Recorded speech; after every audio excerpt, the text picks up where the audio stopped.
It's fake news, a hoax, just a lie perpetuated by losers. That's what President Trump said all year long when it came to questions about Russian interference in the U.S. election and whether any members of his campaign had a hand in it. But guess what?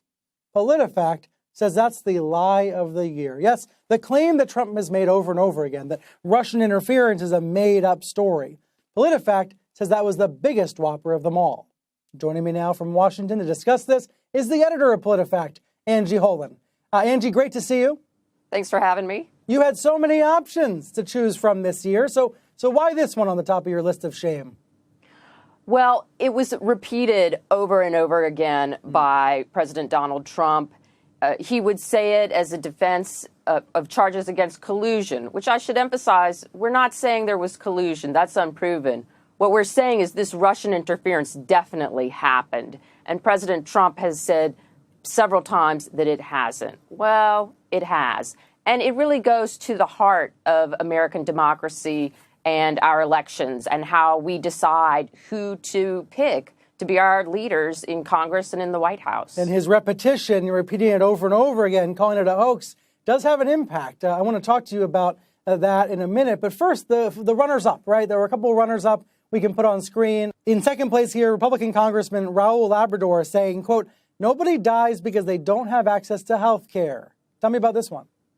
This is one that we were just very dubious about. I mean, there have been studies about whether people have great health care outcomes on different types of insurance, especially Medicaid. But the idea that nobody dies because they don't have access to health care, that's just wrong. And we talked to numerous health care researchers who were just like, yeah, no. Angie, you went on a trip several different states this year talking with voters about how they perceive fact checks. Where were you? Tulsa, Mobile? What did you learn on these trips?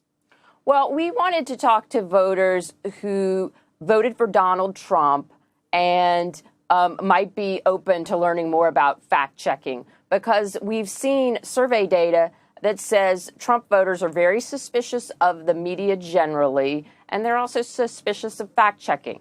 So we thought if we met them and listened to their concerns, we might learn better ways to do our job. They could hear about how we do our jobs and maybe be more open-minded to our reports.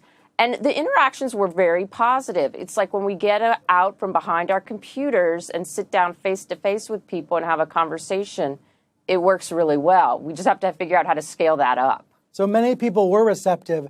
At the same time, I don't mean to be a pessimist here on Christmas Eve, but I sometimes wonder if there is a portion of the country that is unreachable by fact checkers. So there's a portion of the country that does not want to hear any of the real news that's negative about the Trump administration. Has that been your experience as well? Has that been your finding? I think there is a portion of partisans who do not want to listen to independent journalism. They see their political identification as part of who they are. And so, no, they're not open. And I don't think fact checkers are going to reach those people. But our reports might reach their friends, their family, people who could influence them. And what we're hoping to do as fact checkers is just get accurate, credible, vetted information into the hands of voters so they can make better decisions about who they want to support and how they want to see the country governed. People spreading misinformation or ignoring fact checks, it's not exclusive to one side either. Your site reminded me about that video of Trump greeting a disabled boy at the White House.